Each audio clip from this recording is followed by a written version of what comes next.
Hello. I am so glad I found you again. Why, thank you.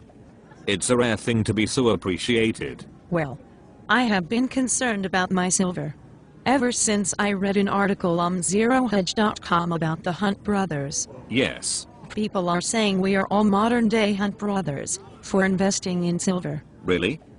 Do you know who the Hunt brothers were? Well, no, not really. The Hunt brothers were Texas oil billionaires who started buying silver in the early 1970s, because at that time it was illegal to own gold, and they saw tremendous inflation coming. So they bought silver instead. Why did they see tremendous inflation coming?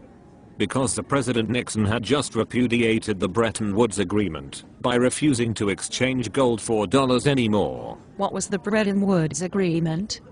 The Bretton Woods Agreement was a world dollar gold standard set up after World War II. How did it work? Since most of the world's gold had flowed to the United States during the war, and America had a huge undamaged industrial capacity, it agreed to back its dollar with gold for any country that wanted to exchange it. So any country which had US dollars could exchange them for gold? Yes. At the fixed rate of $35 per ounce. So the dollar was as good as gold? Yes. At that time it was.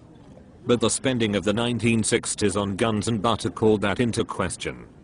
And when France demanded to exchange her dollars for gold in 1971, the President Nixon said no and slammed the door shut. So that's when the Hunt brothers started buying silver?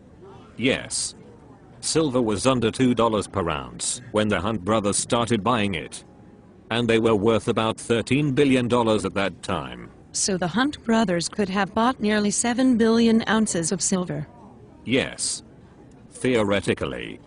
But doing so would have likely put the price up on themselves. So more like a few billion ounces at most. So is that what they did? And if so, how did they end up bankrupt? Yes. It's what they did at first. But when their buying had only pushed the price up to $5 an ounce, they started buying futures contracts with borrowed money to push it up further. This is what did them in. How did it do them in? Because the Hunt brothers were buying silver futures all the way up to $50 an ounce. But then the government quickly changed the rules on them and made buying silver futures illegal. But how can they change the rules in the middle of the game? Because they are the biggest group of criminals around. And they don't like sharing their loot with smaller thugs. So what happened to the Hunt brothers after the government did that? Well, since the government outlawed the buying of silver futures and pressured the banks to not lend any money to the Hunts, the falling price of silver and margin calls ended up forcing the Hunts into bankruptcy. So isn't that what is happening again today? No, not at all. Do you know how much deliverable silver existed in the Hunt brothers' day? No, how much? In the Hunt brothers' day, deliverable silver was around 5 billion ounces. By 1990, that number had fallen to 2 billion ounces. Do you know what it is today? No. Some have estimated that it is as low as 200 million ounces. That's a 95% decline. Yes. And it's even worse than that. How so? Back in the Hunt brothers' day, the government had large stockpiles of silver. Today they have zero. Zero. How could they have zero? Because they used it all up trying to suppress the price. But it's even worse than that. Worse. How could it be worse? Because today we have the Silver Eagle being bought at record pace. So many in fact, that the demand is starting to outstrip mining supply. You mean people are buying more ounces of Silver Eagles today than ounces of silver are being mined in America? Yes. Those two numbers are just crossing now.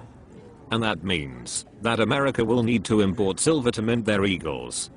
In fact, the mint just announced that they will be limiting the amount of 2011 Eagles to their primary dealers. So they are rationing silver? Yes. They are beginning to. So you can see, the crisis in the silver market is far worse than it was in the Hunt brothers' day, and the inflation-adjusted prices just as low as it was then. So let me see if I understand. In the Hunt brothers' day, the supply of deliverable silver was 20 or more times what it is today. Yes. And the inflation-adjusted price of silver today is about what it was then. Yes. And instead of buying with borrowed money like the Hunts did, people today are buying bullion coins with cash. Correct. And the demand for these coins is increasing so rapidly that it's outstripping the supply of mined US silver. Exactly. So the situation today is the exact opposite of how it was when the Hunt brothers were buying silver. Instead of crashing, the price of silver is set to explode to the moon. Very soon. It will rise so high that people won't believe their rise. That's it. I'm selling every single investment I have and buying physical silver with the cash before it becomes worthless. Excellent. Goodbye.